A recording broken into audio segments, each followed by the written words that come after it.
All right, y'all, we are back with another video. And before we start, please put prayers for Donald Trump in the comment section. We must protect President Trump at all times.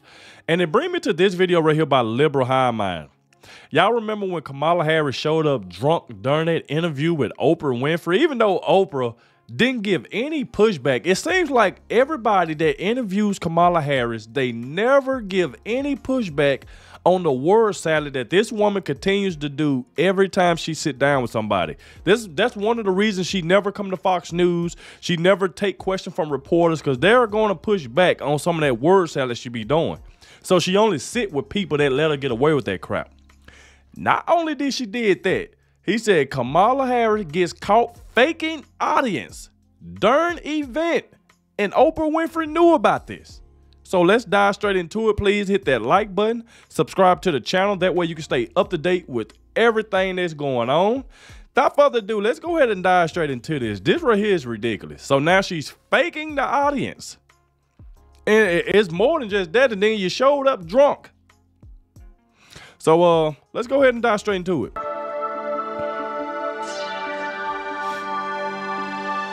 Hey guys, welcome to the Liberal Hive Mind, a channel solely focused on exposing the abundant hypocrisy of the left. So, you know, this whole campaign pitch from Kamala Harris, essentially from day one, has been, elect me because I'm not Joe Biden. I mean, she essentially said that during the debate.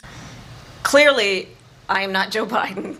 She's definitely not Joe Biden, as she laughs. Even though for their almost 4 years of Joe Biden's presidency, she defended him as competent and frankly the best president ever. But now here she is laughing and saying, I'm no Joe Biden. That's the pitch. Joe's obviously tanked into oblivion. His career's over. And so Kamala Harris doesn't want to go down with him. And so what's the strategy? The strategy is separate yourself. Make yourself seem different. It was the Biden-Harris administration, but Kamala Harris wants to drop that part from her resume. Well, actually, it seems like she wants to drop her entire resume. You know, according to the Kamala campaign, she never worked in Biden's administration, and she was never a prosecutor, withholding evidence to keep people in prison. No, none of that ever happened. Kamala Harris is just everything good and everything needed. And that's it. No explanation, just a blanket statement. That's what they're trying to convince the people, but their strategy here is just confusing. They're trying to separate themselves from Joe Biden, at least on the surface, but if you look at their policy page, it's essentially Joe Biden's platform. Kamala Harris is a far leftist, always known as a far leftist, but now essentially she's Joe Biden light. She's also chosen to implement his not doing interviews strategy, the basement Kamala strategy. And now it gets even worse than that as Kamala Harris, I guess, continues to do her Joe Biden cosplay. It's now being revealed that there was a teleprompter essentially guiding her during her last interview with Oprah of all people. Yep, you pretty much get exactly where I'm going with this. Kamala Harris is essentially Joe Biden, and their strategy is so Biden-esque. Let me show you guys exactly what I mean by that. We got some stuff to get into, so let's roll the tape. That's all right, crazy. folks, so we all know the history. What do we call Joe for all those years? Well, we called him a lot of things, but one name that kept popping up was Teleprompter Joe. Joe Biden couldn't do an event without a massive teleprompter guiding his every word. He couldn't do interviews without notes. He probably had earpieces in. He would disappear ahead of debates and big public speeches because he needs 2 weeks to prepare for a single event. And now with Kamala, it's the exact same thing. She is utterly incoherent. She's incapable, incompetent, and she is reliant on teleprompters, apparently just like Joe is. We've got a very short clip from her Oprah interview. I'll just play it on repeat as I'm speaking here. Look at that. That's a frickin' teleprompter. She's doing an interview, and she needs notes. It's the same thing we saw during the debate. You know, Donald Trump challenges her on an important issue of policy, and her response is some generic, we will do things for all Americans, and Donald Trump is a danger to our democracy. Just empty platitudes, a pre-written, vapid political response every single time. And now the same thing here with Oprah Winfrey. She's doing an interview where you'd expect her to act like a normal human being and engage and interact in conversation and discussion, but instead she's just there like a puppet reading answers off the teleprompter. I mean, that is insane. And even with that, she's still screwing up. She's essentially Joe Biden. You know, they want to paint her as the second coming of Barack Obama, but she's the second coming of Joe Biden, for Pete's sakes. Has a teleprompter and still manages to screw everything up. That's her crazy. Oprah interview was an absolute freaking disaster. I mean, even the leftist mainstream media is describing it as such.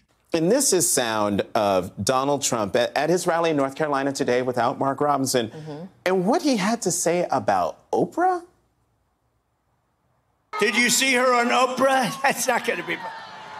That's not going to be president. Oprah didn't know what the hell to do. Oprah was like embarrassed. She wanted to hide under the table. But she's a professional, and she was able to sort of disguise it. No, she wanted to go right under the table. Whitley, why does Donald Trump lie like that? I mean, why did he lie like that? Everybody knows. Come on. I think that there were times during that interview where it looked like Oprah was trying to figure out where VP Harris was going. And I think Exactly.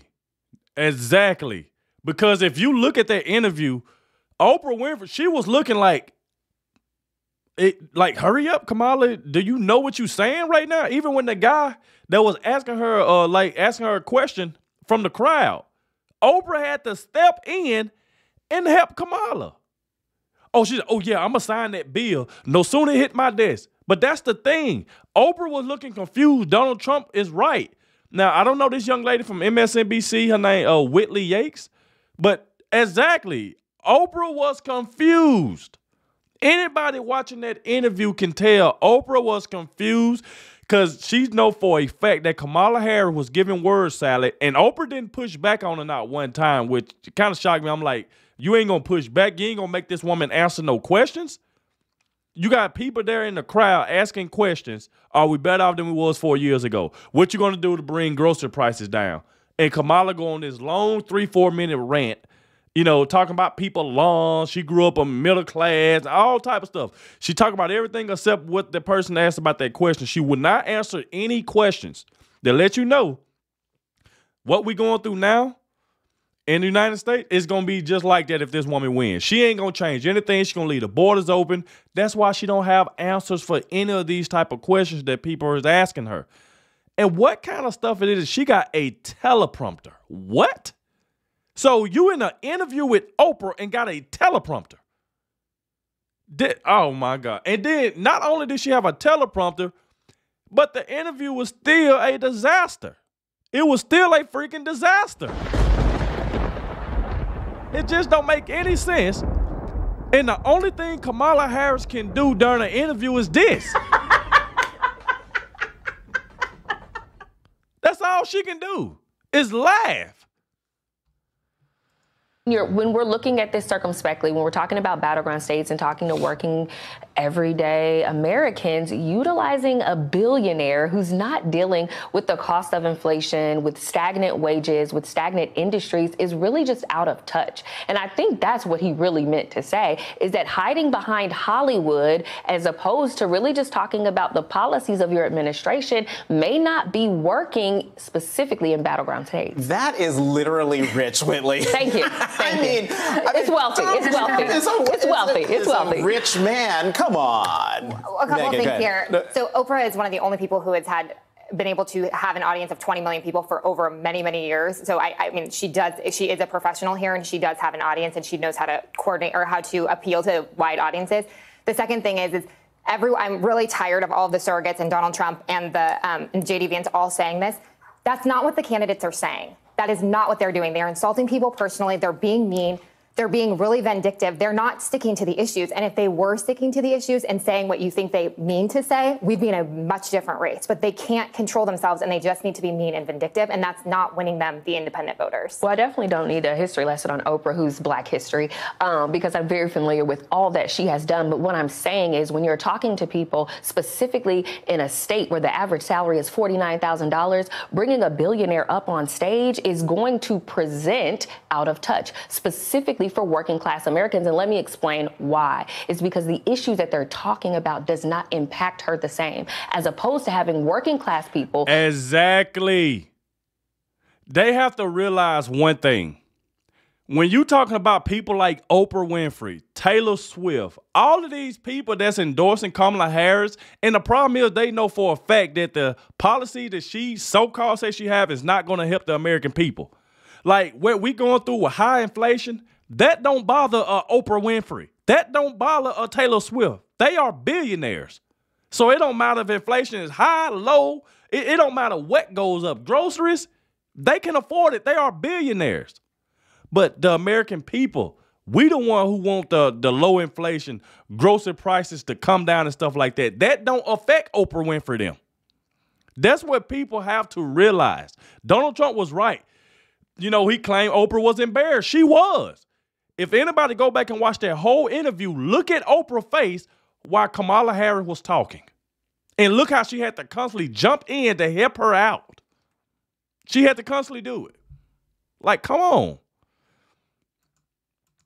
Specifically for working class Americans, and let me explain why. It's because the issues that they're talking about does not impact her the same. Exactly. As opposed to having working class people maybe engaging with her, maybe a town hall forum. She has been utilizing celebrities to promote her campaign as opposed to utilizing working class people or utilizing them to speak to working class people. And there is a disconnect. But polls are a snapshot in time, and we all know that, right? She was just down in the polls, specifically losing with African-American men, and this doesn't necessarily help her. When you see her utilizing celebrities in this way, when they want policies, they don't want the performance of Hollywood within their political spheres. Even with a totally staged event with Oprah Winfrey, and that, of course, as CNN points out, was a bad decision in itself, even despite the Hollywood, all the control, all the editorial control and production control, she still manages to do a horrible job. Oprah Winfrey, a lot of the time. Oprah would have been more better. Just think about this. Oprah would have been a lot better if she'd have had Donald Trump for that one-on-one interview.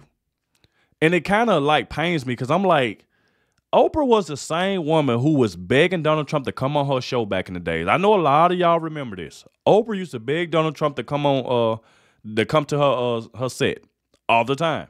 She even wished and was asking Donald Trump, "Can you please run for president? If you do, I want to be your VP." This was things that Oprah said.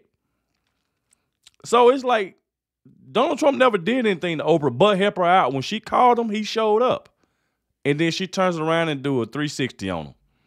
So what people have to realize now, what Kamala Harris is doing, she's trying to use these billionaires to try to gain their fan base, to try to just so those fans can vote for her. That's not going to work. You got to realize Oprah, like all of these folks that is billionaires, the economy, it don't affect them. It affects us. It don't affect the Oprah Winfrey. She can care less who win. It don't affect her whether grocery prices down or up, like I mentioned before. She can pay for it. She's rich. You got to think about people like us who's not millionaires, who's not billionaires. That's been hard for us to like get groceries and stuff because the prices are so high. So that's what people got to realize. Times during that interview looking confused. I mean, if I could describe the look on Oprah's face, it would be something along the lines of, what is this woman talking about? Exactly. I have literally no idea. It's yet again a testament to just how bad Kamala is. She cannot get the job done. She requires total control of these situations, and she still sucks. The Democrats have tried so hard to fake and stage everything around Kamala, or rather Scamala, and they still can't get it right. This whole Oprah interview thing was fake. It was a theatrical performance. And it's not just the teleprompter. There's also a theory here that the Zoom call audience was totally fake. Look at this. Notice these two groups of people? Yeah, that row was duplicated in the audience. Now, of course, this could have been a bug. Wow. It could have been a visual feature. Maybe they were just trying to fill the screen, but I'll tell you, we don't know what the actual explanation is, but it's certainly a huge red flag. And it's continued evidence that everything Scamala does is a freaking scam. She's a con artist. And she's arguably the worst con artist I've ever seen. They literally duplicated it to make the screen look full of people. That's crazy. Now I'm starting to figure out, is all these people just scattered around? Look at this green line right here and right here. It's like they just duplicated it.